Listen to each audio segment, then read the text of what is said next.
A big complaint about Binance from the DOJ is that they were allowing people that were subjected to U.S. sanctions to use their service, but they're not really like a U.S. company, are they? U.S. is an empire.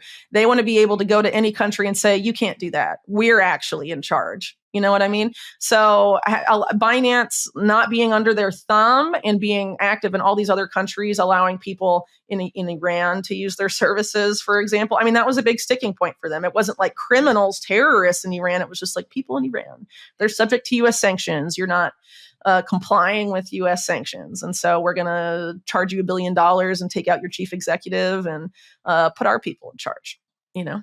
This is the mafia, guys. I wrote a 1,000-page book about how the government is in the U.S. is organized crime, specifically the Department of Justice, and that's what they're doing. And keep in mind too, the DOJ has an insane amount of Bitcoin it holds, and they want more. I definitely think Bitcoin has the potential to be a tool for financial freedom, but I think there's major efforts well underway to co-opt that to serve the same agenda.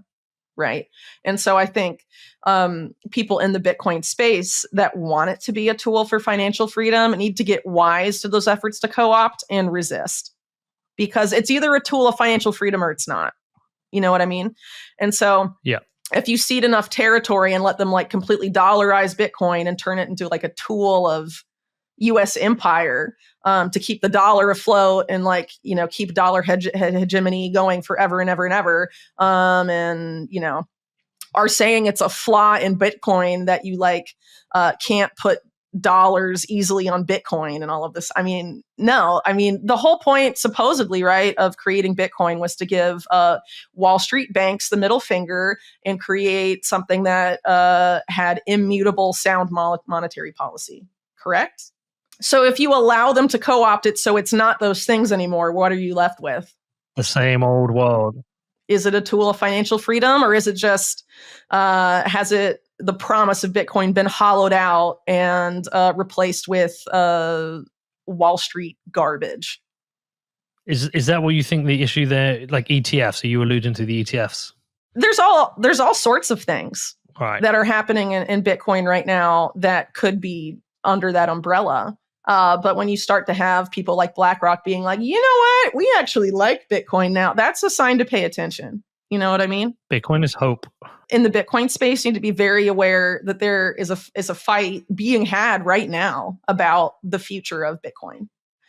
And you have to decide which side you're on. Are you going to fight for Bitcoin to be a tool of financial freedom, or are you going to allow it to be co-opted by the powers that be that it was supposedly designed to resist them and, you know, be something they can't control? Are you going to give them control of it? I mean, the answer should be no to any Bitcoiner worth respecting, in my opinion.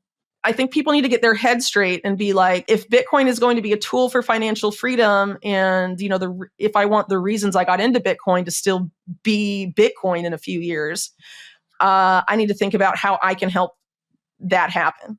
You know, because they're coming for it and they're going to turn it into something else unless people in the Bitcoin space start doing stuff. And that's not to say no one's doing anything, because people are, but there needs to be more awareness of this in the space, and people need to decide which camp they're in. And I think it needs to be culturally unpopular in the Bitcoin space to serve the co-opt agenda and make it a tool of Wall Street and global empire.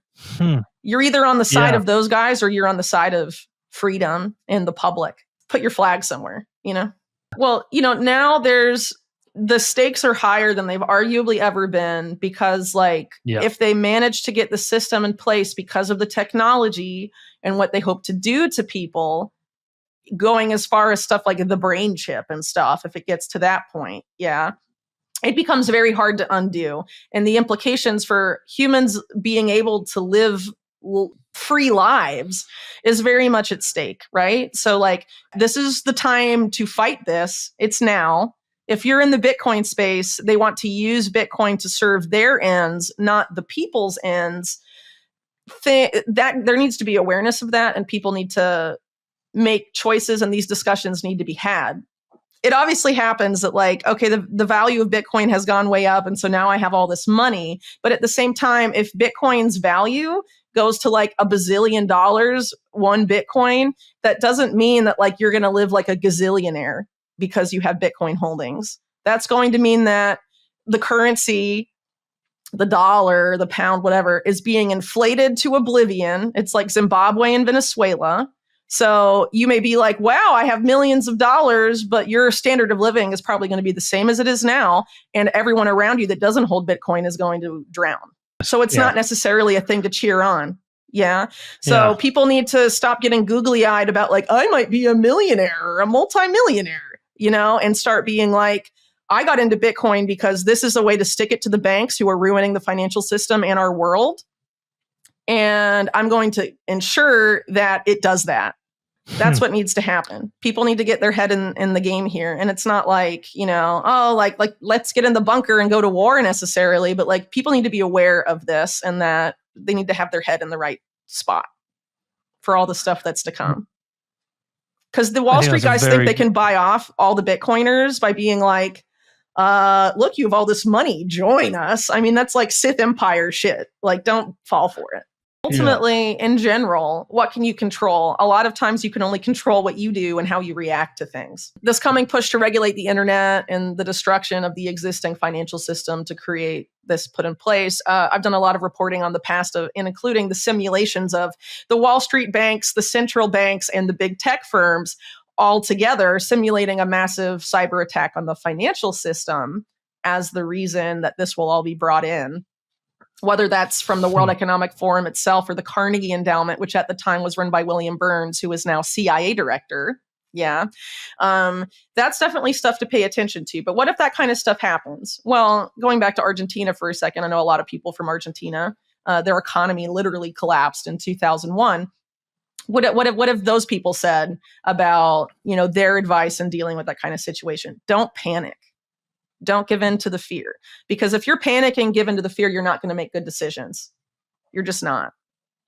There's a lot to be said about preparing, but a lot of that preparedness needs to be mental preparedness too. So you don't give in to the fear and panic. The reason they need these events to justify the implementation of these policies is so people are afraid, because people who are afraid are easily manipulated. Mm-hmm. And so that's very easy to handle. And it also makes it easier to handle if you talk to people in your family or in your, circle of friends or whatever about how stuff like this could happen. Try and prepare your base, you know what I mean? Mentally. Even if you can't prepare physically and like spend money to, buy food or whatever, But also as far as like these efforts to regulate the internet, when the internet comes back as a regulated whatever, they'll be able to surveil everything you see. But a lot of content that's there now probably won't be there when it comes back. Yeah. Now's a good time to load up some offline hard drives with all sorts of kinds of information that you may find useful in the future. So people that are like, I don't care, like, I can't control anything. And that includes people who like know everything, but are super like black-pilled about it. Like, obviously they're going to have a really bad time, The way to get out of this is to build alternative infrastructure to their infrastructure.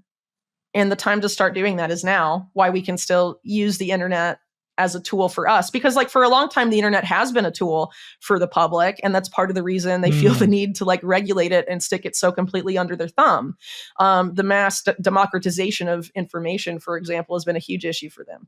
And this is why they're coming in now and trying to clamp down so much on the flow of information. Yeah.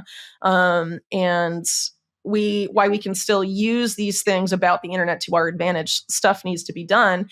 And this is why I think it's important, specifically in talking to like the Bitcoin community. There's a lot of talented developers there that can build out a lot of this alternative infrastructure. And there are people in the space working on that kind of stuff. But there needs to be more of it, and it can't just be like all this like macro bullish stuff. And, I think there are probably people who are very influential in the Bitcoin space who are being used to herd people toward that. Influential voices. And ideally, the voices in the Bitcoin community with integrity will start talking about these issues sooner rather than later. Because if Bitcoin is financial freedom and you're going to say that, and it's not true in a few years, I mean, that's a problem. Yeah. It either is a tool of financial freedom or it's not, and now is the time to fight to keep it that way. If an event happens that seems really bad and they have a particular narrative about it, they're going to criminalize privacy and all of this stuff, and their solution is to end privacy. And please don't be naive enough to fall for that. They've wanted that stuff for a long time. And every time these events happen, the state, the powers that be, whatever, come for a power grab.